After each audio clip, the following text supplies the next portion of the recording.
ரொம்ப இம்பார்ட்டண்ட்டான 1 mark question தான் பார்க்க போகிறோம். அதோட இது பழைய டெட் எக்ஸாம் கொஸ்டின்லேயும் இது வந்திருக்கு.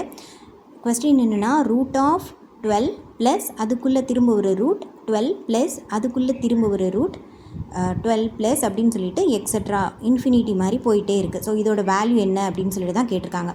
இதுக்கு நம்ம என்ன பண்ணுறோன்னா இந்த ஹோல் ஈக்குவேஷனை அதாவது இந்த ஹோல் டேர்மை எக்ஸுன்னு எடுத்துக்கிறோம். அசியும் x equal to root of அந்த கொஸ்டின் அப்படி எழுதியாச்சு. ஸோ இந்த டேர்ம் ஃபுல்லாகவே எக்ஸுனா இந்த ஃபர்ஸ்ட் இருக்க 12 மட்டும் விட்டுருங்க.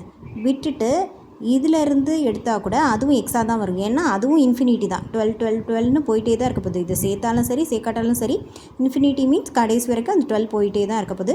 ஸோ இதையும் நம்ம எக்ஸுன்னு எடுத்துக்கலாம். கரெக்டாக? ஸோ நம்ம என்ன பண்ணுறோம், இதில் ஃபஸ்ட்டு எக்ஸ் ஈக்குவல் டு அப்படி இந்த ஈக்குவேஷன் எழுதியாச்சு. அடுத்து x equal to root of அந்த 12 அப்படி போட்டாச்சு. இதையும் எக்ஸ்ன்னு எடுத்துக்கலாம் சொன்னேன் இல்லையா செகண்ட் டேர்ம்லேருந்து. ஸோ அதை எக்ஸ் அப்படின்னு சொல்லிட்டு சப்ஸ்டியூட் பண்ணுறோம். இப்போ என்ன பண்ணுறோன்னா ரெண்டு சைடுமே ஸ்கொயர் பண்ணுறோம். ஸோ இது ரூட் ஆஃப் 12 ப்ளஸ் எக்ஸுன்றதை 12 ப்ளஸ் எக்ஸ் ஹோல் பவர் 1/2ன்னு எழுதிக்கலாம் இல்லையா. ஸோ மாற்றி எழுதியாச்சு. அடுத்து ரெண்டு சைடும் ஸ்கொயர் பண்ணும்போது இது எக்ஸ் ஸ்கொயர்ட் ஆயிரும். இது கேன்சல் ஆகி போயிடும். இது 1/2 ஸ்கொயர் போடும் போது கேன்சல் ஆகி 12 ப்ளஸ் எக்ஸ் மட்டும்தான் இப்போ நம்மகிட்ட இருக்கும். ஸோ நமக்கு ஒரு ஈக்குவேஷனை சால்வ் பண்ணுறது நமக்கு தெரியும். ஸோ 2 டிகிரியில் இருக்க ஒரு ஈக்குவேஷனை நார்மலாக சால்வ் பண்ண போகிறோம்.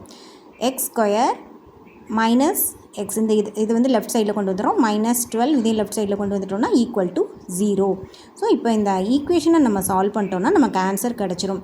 ஸோ இது நமக்கு தெரியும். -12 அப்படின்னா 3 × 4 தான் -12ன்னு வரும்.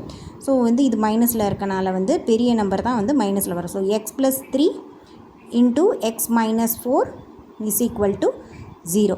ஓகேவா? ஸோ இப்போ எக்ஸோட வேல்யூ -3ஆகவும் இருக்கலாம் 4ஆகவும் இருக்கலாம். பட் இந்த எக்ஸுன்ற வேல்யூ இந்த டேர்மே ப்ளஸில் தான் இருக்குது. ஸோ ஆன்சர் ப்ளஸில் இருக்க நம்பர் தான். So the answer is 4.